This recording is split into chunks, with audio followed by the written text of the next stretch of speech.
Alors, on en arrive maintenant à la première opération à savoir faire avec des nombres en écriture fractionnaire, des fractions, c'est calculer la somme de deux nombres relatifs en écriture fractionnaire. On fait une addition. Et puis, on va voir que l'addition et la soustraction sont liées, dépendent l'une de l'autre. Si on sait faire l'une, on sait faire l'autre.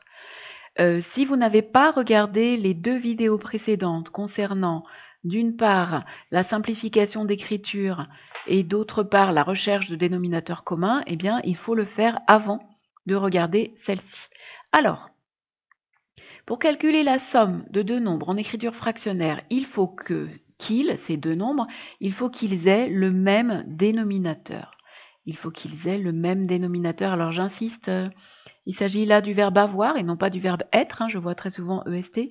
Il faut qu'ils aient, c'est le verbe avoir, il faut qu'ils aient le même dénominateur. Si ce n'est pas le cas, c'est-à-dire si nécessaire, si le travail n'est pas déjà fait, on cherche un dénominateur commun aux deux fractions. Alors, ça renvoie évidemment à la fiche précédente, à la vidéo précédente, qui explique comment on fait pour trouver un dénominateur commun à deux fractions. Une fois que c'est fait, une fois que les fractions ont été transformées de manière à présenter toutes les deux le même dénominateur, qu'est-ce qu'on va faire? On va additionner, on va ajouter les numérateurs et on va garder le dénominateur commun. Et si jamais c'est possible, on essaye de simplifier le résultat. Voilà. Imaginons qu'on ait fait la somme de deux fractions et puis on trouve, je ne sais pas moi, on trouve 8 dixièmes, on ne va pas laisser comme ça. On pense à simplifier le résultat. Alors ensuite, j'ai mis un petit 2 pour faire la transition entre l'addition et la soustraction que vous voyez ici en 4. Cette structure en paragraphe 1, 2, 3, 4 est importante puisque elle correspond à la même structure qui sera utilisée pour la multiplication-division. Oups, excusez-moi. Alors, ici, il y a eu un petit loupé, il y a eu un petit bug dans la numérotation. Donc, en réalité, ce 5-là n'a pas lieu d'être. Aussi, vais-je le camoufler aussi vite que possible. Voilà. Donc, tout nombre relatif en écriture fractionnaire, d'ailleurs tout nombre relatif tout court, admet un opposé. Vous vous souvenez en cinquième, c'est je garde la distance à 0 et je change le signe.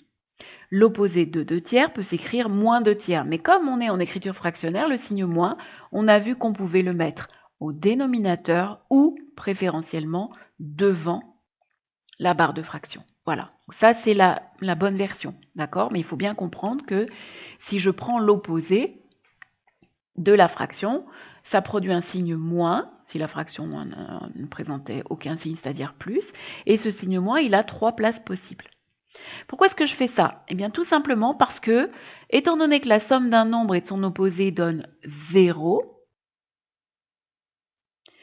on va se servir de ça pour faire des soustractions, parce que soustraire un nombre, c'est ajouter son opposé. C'est ce que je vous avais dit une fois et qui en avait étonné certains. La soustraction, en réalité, ça n'existe pas. Il n'y a que l'addition qui existe. Soit j'ajoute un nombre, soit j'ajoute son opposé, ça revient à faire une soustraction. Donc là, en vrai, 2 tiers moins 1 quart, c'est comme si c'était 2 tiers plus l'opposé de 1 quart. Moins 1 sur 4, et on peut le mettre où on veut, le moins en haut, en bas. Là, ça m'intéresse de penser qu'il est en haut. Alors, cette étape-là, elle est vraiment là pour vous expliquer. Évidemment, vous n'aurez pas besoin de la faire. C'est une étape facultative. Donc, soustraire, ça n'existe pas, c'est ajouter l'opposé.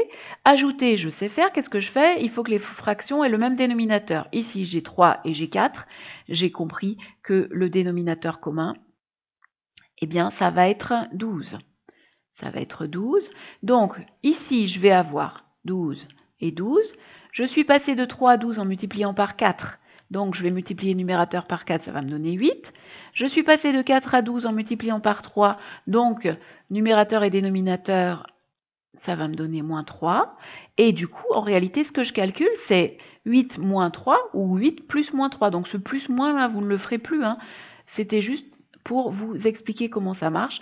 Le résultat final, la fraction, c'est 5 douzièmes et cette fraction est irréductible. Voilà, j'espère que c'est clair. Alors retenez bien la structure parce qu'on va appliquer exactement la même pour la multiplication. La technique pour la somme, les nombres qui ont tous des opposés.